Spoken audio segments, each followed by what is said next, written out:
ഞാനൊരു കാര്യം വിചാരിച്ചിറങ്ങിയപ്പോഴേക്കും നല്ല മഴയായി. അപ്പോൾ അതൊരു ഒതുക്കം കണ്ടപ്പോൾ വീണ്ടും ഇതിന് ഇറങ്ങി പുറപ്പെട്ടാണ്. ഇതിനു മുമ്പ് ആമ്പലൊക്കെ വെച്ചിട്ട് നല്ല സെറ്റാക്കിയിട്ട് ഈ പോണ്ട് മുറ്റത്തായിരുന്നു കേട്ടോ ഉണ്ടായിരുന്നത്. മുറ്റത്ത് വെച്ചിരുന്നപ്പോൾ ഒരുപാട് സ്പേസ് കുറവുള്ളവർ വണ്ടിയൊക്കെ പോകുമ്പോൾ ശ്രദ്ധിക്കണം. അപ്പോൾ പിന്നെ അങ്ങനെ വേണ്ടല്ലോ എന്ന് വെച്ചിട്ട് നമ്മൾ ആ ഒരു വഴിയിലേക്ക് സൈഡിലേക്ക് മാറ്റി വെച്ചിട്ടുള്ള കേട്ടോ. അപ്പോൾ ഇതിൽ മുമ്പുണ്ടായിരുന്നിട്ടുള്ള പായൽ പോലത്തെയാണ്. ഇതൊക്കെ എടുത്ത് ക്ലീൻ ചെയ്യാൻ വേണ്ടി നല്ല വെള്ളത്തിൽ ഇട്ടിട്ടുണ്ട് കേട്ടോ. 1-2 പ്രാവശ്യം ക്ലീൻ ചെയ്താണ്.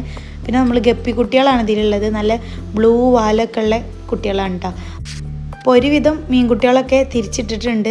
ഞാൻ വേഗം വീഡിയോ എടുക്കൽ നിർത്തി കേട്ടോ. കാരണം ഇവിടെ വേറൊരാൾ മീനെ പിടിച്ചിട്ട് അതിലേക്ക് ഇടാൻ വേണ്ടി വന്നിട്ടുണ്ട്. അങ്ങനെ ഇട്ടിട്ടുണ്ട്. ഓനൊരുവിധമൊക്കെ പീച്ചിട്ടും അമർത്തിയിട്ടൊക്കെയാണ് അത് ഇടുക. എൻ്റെ ചെറിയ മോനാണ് കേട്ടോ.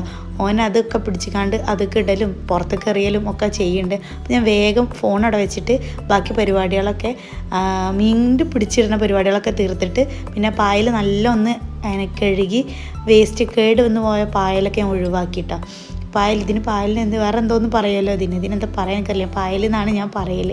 അപ്പോൾ അത് ചെയ്തിട്ടുണ്ട്. ഇനി ഇതിലൊരു ആമ്പലിൻ്റെ പോട്ട് നമുക്ക് ഗാർഡനിൽ നിന്ന് വാങ്ങി സെറ്റ് ചെയ്യണം. അപ്പോൾ അതൊക്കെ കഴിഞ്ഞിട്ട് നല്ലൊരു മഴയും കൂടെ വന്നു കേട്ടോ. അപ്പോൾ നമ്മൾ പോട്ട് ഒന്നും കൂടെ കാണാൻ നല്ല രസമുണ്ടായിരുന്നു. എനിക്ക് കാണുന്നുണ്ടെങ്കിൽ ഞാൻ സിറ്റ് ഔട്ടിൽ നിന്ന് നോക്കിയിട്ടുണ്ടായിരുന്നു. പക്ഷേ നേരിട്ട് പോയിട്ട് വീഡിയോ എടുക്കാനൊന്നും പറ്റില്ല, അത്രയ്ക്ക് മഴയായിരുന്നു കേട്ടോ. ഇന്നത്തെ വിശേഷം അപ്പോൾ ഇതൊക്കെ തന്നെയാണ് കേട്ടോ.